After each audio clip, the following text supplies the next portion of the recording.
despite early election predictions in Israel late Tuesday ranging from a split vote to a slim victory for Prime Minister Benjamin Netanyahu. MSNBC's Hardball host Chris Matthews showed his disdain for both Netanyahu and President Trump, suggesting the president's policy moves, directly and indirectly, related to the Middle East were solely to exercise improper influence on the election.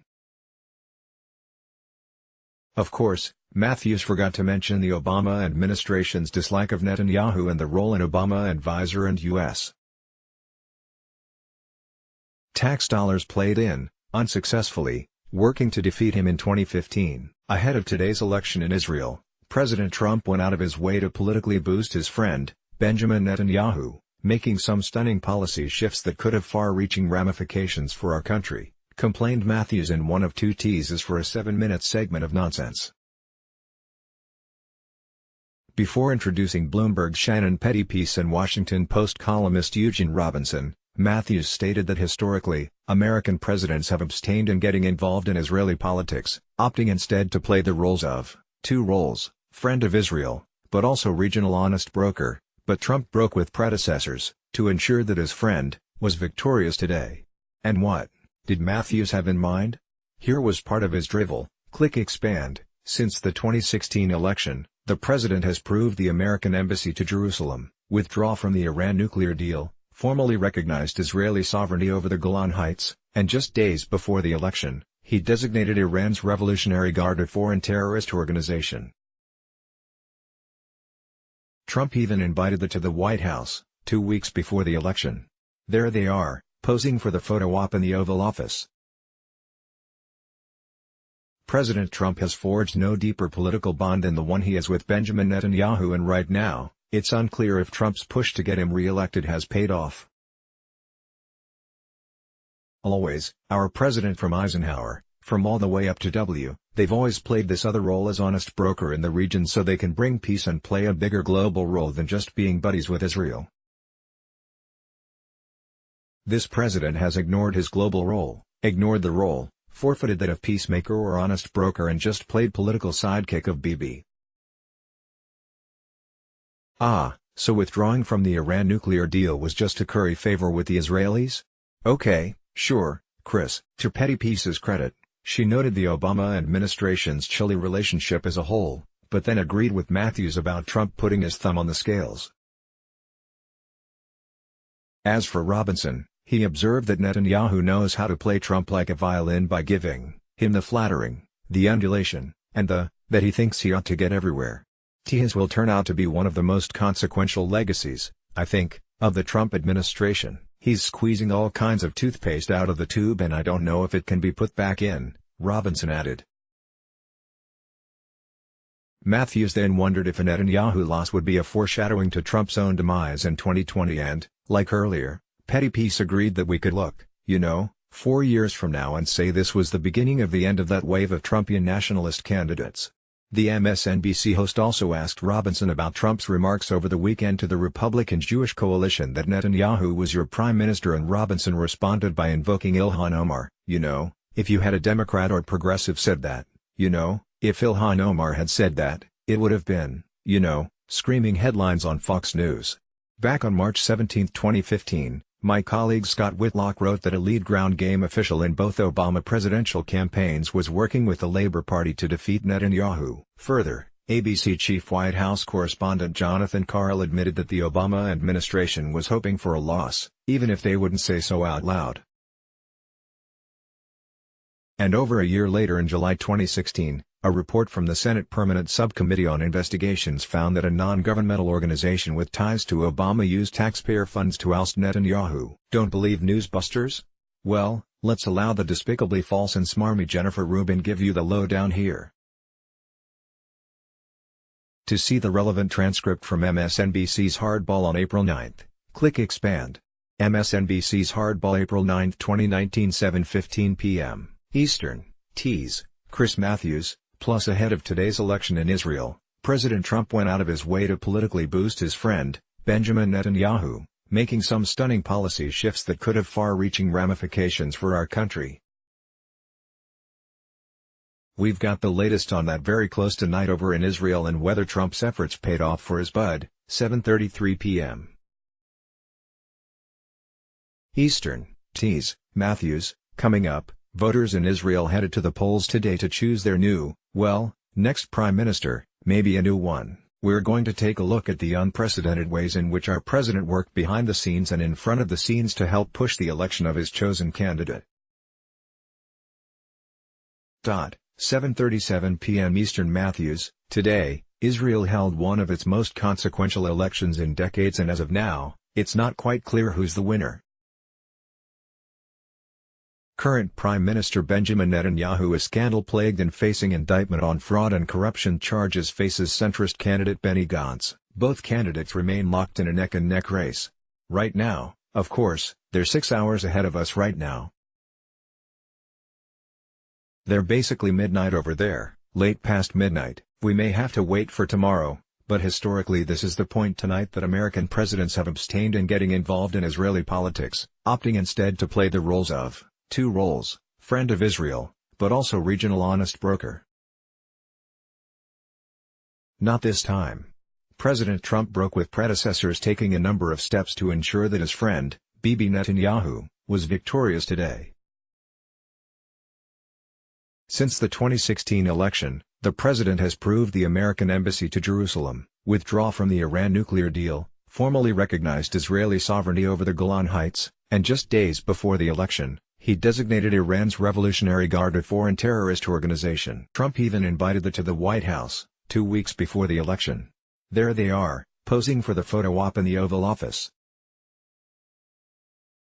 President Trump has forged no deeper political bond than the one he has with Benjamin Netanyahu, and right now, it's unclear if Trump's push to get him re-elected has paid off. For more, I'm joined by Eugene Robinson, columnist at The Washington Post. Shannon Pettypiece, White House reporter at Bloomberg. Shannon, this election, I've been following the Middle East like every grown-up American who lives in this country. We all follow Middle East negotiations and politics, and always, our president from Eisenhower, from all the way up to W, although some lean toward Israel more, some leaned against it a little. Big, the government, they've always played this other role as honest broker in the region so they can bring peace and play a bigger global role than just being buddies with Israel. This president has ignored his global role, ignored the role, forfeited that of peacemaker or honest broker, and just played political sidekick of Bibi. Shannon Pettypiece, well, I mean, yeah, and different presidents have had different levels of honest broker they played. Obama refused to meet with Netanyahu when he came to visit once before the election, saying it was too close to the election. Of course, those two had quite a chilly relationship, and President Trump did not come out and endorse Netanyahu, which would have been a sort of diplomatic no-no, but as you pointed out, there has been no hesitation about his enthusiasm and the timing some of these moves. The Golan Heights, the Revolutionary Guard, so clearly linked to the election. I think it kind of speaks to, one, sort of relationship that the president has with Netanyahu, the relationship that Jared Kushner has with Netanyahu. Their two families go back a long time, they've been friends for years and years, and how much of the Mideast peace plan is riding on Netanyahu getting elected because he is really someone they formed an alliance with. If Netanyahu is not there, this peace plan they've been working on falls apart to any extent that there is a peace plan at this point. Matthews, let me go right to the jugular. How much of this is Trump's connection with American evangelicals? Eugene Robinson, I think that plays a role. Sure. I think it plays a role. It helps shore up his continuing support from the evangelicals and gives them a reason to forgive all the unevangelical things he does, unchristian things he does, but also, let's not forget that Bibi Netanyahu knows how to play Trump like a violin. I mean, he gives him the flattering, the undulation, and that he thinks he ought to get everywhere, and Bibi gives it to him, and gives it to him quite skillfully. Matthews, he's like Churchill talking to Roosevelt. Robinson, yeah. Exactly. Exactly. Matthews, he talks about him like he's our best friend and all this stuff. Robinson, he knows how to play him. He plays him really well. You know, this will turn out to be one of the most consequential legacies, I think, of the Trump administration. He's squeezing all kinds of toothpaste out of the tube, and I don't know if it can be put back in.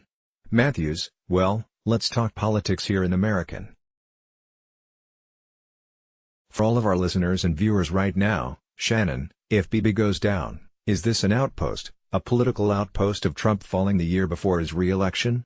Petty piece, well, I mean, Matthews, a sign of weakness. Petty piece, it's hard to tell how much the Israeli populace can reflect the U.S., but yeah, Netanyahu reflects this similar style of Trump. They're both these take-no-prisoners political fighters. They, get backed by the sense of nationalism. They sort of eschew and shrug sort of political norms and political correctness. So, in a lot of ways, I think that speaks to the bond and the relationship that these two have developed, and in a lot of ways they have the same style, right? As we sort of saw this wave of Trumpian candidates around the world come up, we may be, who knows, we could look, 4 years from now and say this was the beginning of the end of that wave of Trumpian nationalist candidates. Matthews, well, this past weekend, President Trump told the Republican Jewish coalition, which consists of American voters, that he has supported their Prime Minister, Netanyahu. Let's watch. He called him their President Donald Trump. I stood with Prime Minister Netanyahu, Benjamin Netanyahu. How is the race going, by the way? How is it? Who is going to win the race? Tell me, I don't know. Well, it's going to be close. I think it's going to be close. Two good people. Two good people. But I stood with your Prime Minister at the White House to recognize Israeli sovereignty over the Golan Heights. Matthews, so people have jumped on that term, you're Robinson, yeah, Matthews, because they're Americans he's talking, I don't know. I'm not sure that, Robinson. Well, they are Americans. Matthews, yeah. Robinson, if you had a Democrat or progressive said that, if Ilhan Omar had said that, Matthews, I know. Robinson, it would have been, Matthews, shocking, I get it. Robinson, screaming headlines on Fox News. Matthews, but the United States has a policy. It's bipartisan for years now since Oslo that we want to recognize the rights of the Palestinian people. They're people too. Just like the Jewish people.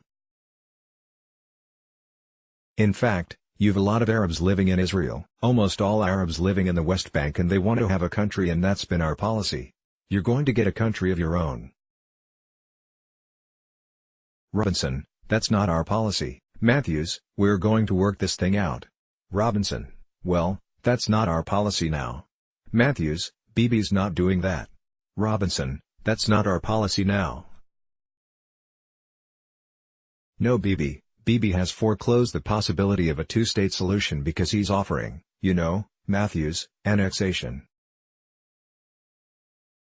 Robinson, yeah, he's offering Swiss cheese, basically, with Matthews, he's recognized all the existing settlements. All the outpost settlements are going to be a part of Greater Israel. Robinson, so, who can accept that? So, what happens when you default to a one-state solution? That's the question, and that will be answered by future generations. It may not be answered until Bibi Netanyahu is, dead and gone. Matthews, well, the arithmetic suggests a one state will be Arab mainly. Robinson, well, the arithmetic is relentless, and so, he is setting the stage in a one-state solution, and we will find out what that looked like. Matthews, I was over in Israel in the early 70s and I spent a month over there in the Old City, and I have to tell you, that issue of can Israel be a democracy and can it be a Jewish state is always conflicted by the huge numbers of Arabs. If you annex all of these, Shannon, that conundrum sits in the face of every Israeli voter right now. It still doesn't people who support them here. How do you have a democracy if you include so many majority people, at some point, if you bring all in the West Bank? How do you do it? Petty piece, right? Well, that's what makes the problem so difficult to solve and why we're struggling with this over decades. I think one of the issues that the president says he tried to do with moving the embassy to Jerusalem and the Golan Heights to some extent is take the contentious issues off the table and say, they're settled, it's done. Now, let's try and negotiate. That doesn't appear to be working so far. Matthews, okay. Petty piece, and I mean, Our reporting from my colleagues in the Mideast kind of show this has been a big setback, especially this Golan Heights move, that you cannot get the Arab leaders to the table at this point. It's really put them in a bad corner, and so, as far as this Mideast peace plan goes, I think it's difficult there. Matthews, well said. Thank you so much, Shannon Pettypiece. And thank you, Gene Robinson. NB Daily Middle East Israel/Palestine Double Standards Conservatives and Republicans Liberals and Democrats MSNBC Hardball Jennifer Rubin Chris Matthews Eugene Robinson Donald Trump Benjamin Netanyahu Barack Obama